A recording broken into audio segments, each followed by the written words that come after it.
Assalamualaikum warahmatullahi wabarakatuh. Perkenalkan, nama saya Widya Norma dengan NIM 302230005, Prodi Ilmu Hadis, Fakultas Usuluddin Adab dan Dakwah, UIN Kiai Haji Abdurrahman Wahid Pekalongan. Nah, di sini saya akan memaparkan dua agama. Yang pertama ada agama Buddha dan yang kedua ada agama Islam. Yang pertama, agama Buddha. Awalnya, agama Buddha bukan berarti sebuah agama, tetapi sebuah ajaran yang di dalamnya itu terkait dengan pembebasan manusia dari lingkaran samsara atau yang disebut dengan penderitaan hingga mencapai sebuah moksa. Agama Buddha lahir di lembah Sungai Gangga, Kapilavastu di India sekitar abad ke-5 atau 500 sebelum Masehi. Di bawah pohon Bodhi, Sang Buddha mendapatkan kecerahan terkait adanya ajaran Buddha.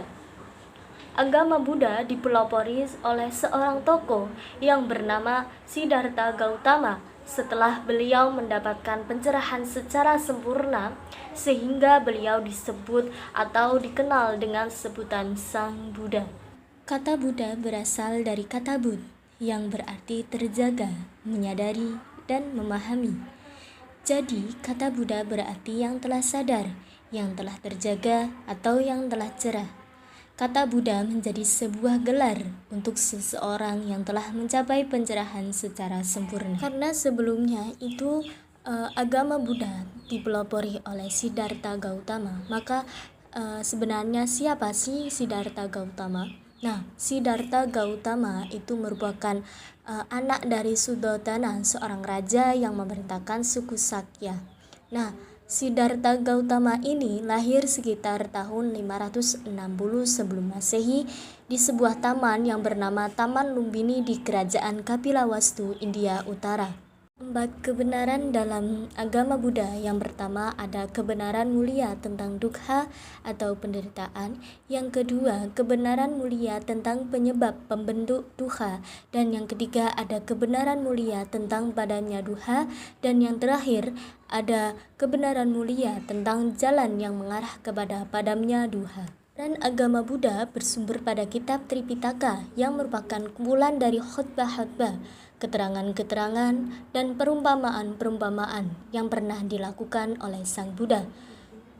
Nah, kitab Tripitaka tergolong menjadi 3 bagian diantaranya. Yang pertama ada Vinaya Pitaka, yang kedua ada Sutta Pitaka, dan yang terakhir atau yang ketiga ada Abdi Dharma Pitaka. Adapun ikrar-ikrar dalam agama Buddha, yang pertama ada saya berlindung kepada Buddha, yang kedua saya berlindung kepada Dharma atau kebenaran, dan yang terakhir yaitu yang ketiga ada saya berlindung kepada Sangha. Kembangan ajaran Buddha. Agama Buddha yang timbul pada abad ke-5 sebelum Masehi berkembang dengan cepat sekali. Pada abad ke-3 sebelum Masehi, di bawah pemerintahan Raja Asoka, agama Buddha berhasil menjadi agama negara, bahkan menjadi agama dunia.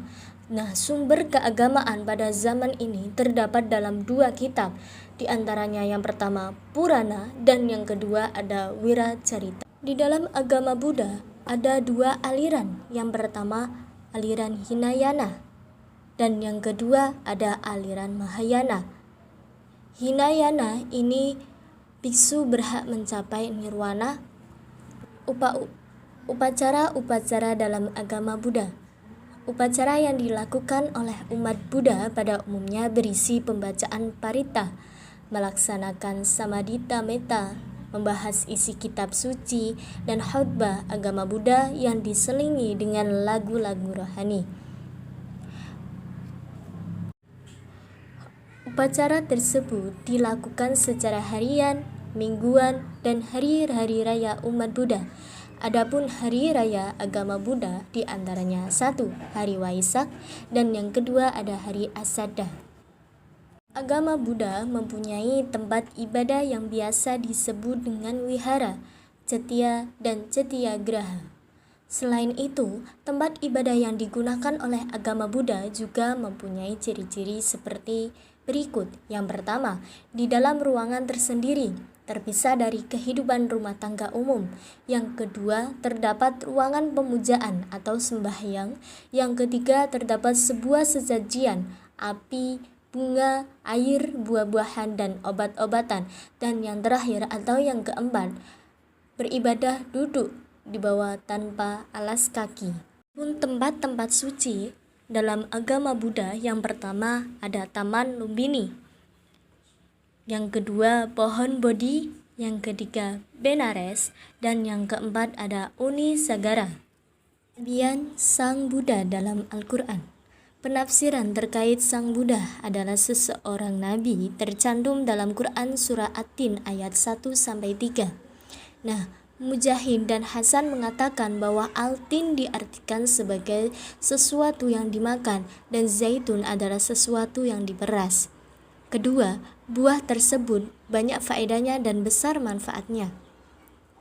Nah, sebagian ulama kontemporer menjelaskan bahwa Al-Tin yang dimaksud adalah sebuah pohon, yakni pohon Bodhi, tempat bersemedinya atau tempat bertambahnya pendiri agama Buddha ketika mendapatkan wahyu. Menurut Hamka dalam tafsir Al-Azhar mengatakan bahwa mufasir yang menafsirkan pohon At-Tin dalam Al-Quran adalah pohon Bodhi, tempat Buddha bersemedi. Besar kemungkinan beliau mendalami benar-benar filsafat agama Buddha. Hal ini karena pada agama Buddha justru lebih banyak mengajarkan filsafat menghadapi hidup ini dan tidak membicarakan tentang ketuhanan. Al-Qasimi menyatakan bahwa kenabian merupakan suatu bentuk pengetahuan, kecerdasan, dan ilmu yang paling agung yang khusus diajarkan oleh Allah untuk para nabi. Nah, adapun ciri-ciri para nabi diantaranya satu, termasuk dalam garis keturunan para nabi. Yang kedua, dapat mengungkap hal-hal gaib. Yang ketiga, memiliki mukjizat. Yang keempat, menyeru kepada tauhid dan menegakkan syariat. Dan yang kelima, dapat menangkap pesan-pesan wahyu. Pakaian dalam agama Buddha itu biasa disebut dengan kasaya. Nah, kasaya ini merupakan pakaian khas yang dikenakan oleh para biksu dalam agama Buddha. Nah, salah satu fakta menarik tentang pakaian biksu ini adalah hanya digunakan satu lembar kain besar untuk membalut seluruh tubuh. Yang digunakan adalah warna jingga. Warna jingga atau coklat kemerahan dipilih karena mewakilkan kesederhanaan, keheningan, dan spiritualisme dalam agama Buddha. Selain itu, warna ini juga kerap dikaitkan dengan warna daun kering yang melambangkan pemisahan diri dari dunia untuk menerima kedamaian. Sekali para biksu dalam agama Buddha itu mempunyai rambut botak, tidak punya rambut. Nah, ini merupakan simbol perjalanan spiritualnya. Nah, biksu itu mencukur bersih rambut di kepalanya, melambangkan pembebasan dari ikatan dunia material dan kehidupan duniawi. Tidak berambut juga melambangkan ketidakterikatan terhadap sesuatu, membebaskan pikiran dari belenggu rambut, serta menandai penghormatan terhadap kesederhanaan dan keheningan. Biasanya, para umat Buddha itu menggunakan tasbih yang besar. Nah, tasbih ini merupakan sarana dalam pembacaan doa yang digunakan oleh umat Buddha. Tasbih sebutan dalam agama Buddha adalah Ojusu atau Nenju. Ojusu digunakan untuk menghitung dalam pembacaan doa atau mantra. Ojusu terbuat dari tulang, kristal pohon Bodhi, bambu, karang, atau bahan lainnya. Dalam agama Buddha, jumlah juzu ini adalah 108.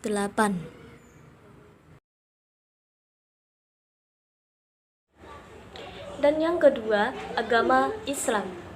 Islam adalah suatu nama agama yang berasal dari Allah Subhanahu wa Ta'ala. Di dalam agama Islam itu diajarkan terkait bagaimana cara beribadah, bagaimana cara berperilaku. Nah, pokoknya di Islam itu mengajarkan banyak suatu hal. Nah, agama Islam bersumber dari Al-Quran, Sunnah, kemudian ada ijma, dan yang terakhir ada qiyas. Banyak orang yang memilih Islam karena merasa cocok dan lebih cocok dengan hati nuraninya.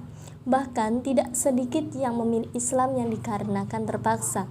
Meskipun terkadang juga ada yang memilih Islam karena ikut-ikutan dengan orang tua. Nah, alasan mengapa harus memilih Islam?